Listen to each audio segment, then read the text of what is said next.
আল্লাহ দুনিয়াতে একটা ঘর নিলেন, নিজের নামের ঘর, ওইটা বাইতুল্লাহ, কিন্তু আল্লাহ কি ওই ঘরে থাকে? থাকে না।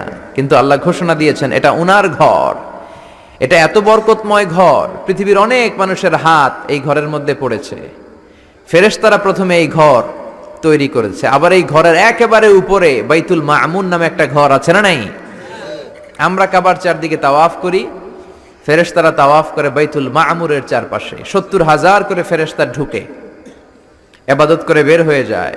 Up to the day of judgment, কিয়ামত পর্যন্ত আর কেউ আরেকবার ওই বাইতুল মামুরে ঢোকার সুযোগ পায় না। কোন সুবহানাল্লাহ। তার ঠিক বরাবর নিচে আমাদের কাবা। প্রথমে এই কাবাকে তৈরি করলো ফেরেশতারা, তারপর তৈরি করলো সাইয়েদনা আদম, ওনার হাত লাগলো। সাইয়েদনা নূহ আলাইহিস সালামের সময় এমন প্লাবন হলো, বন্যা, ফ্লাড, ড্রাস্টিক্যালি ফ্লাড, সব ভেঙে চুরে শেষ, কাবাও শেষ। নূহ আলাইহিস সালাম নেমে আবার বানালেন, এরপর বানালেন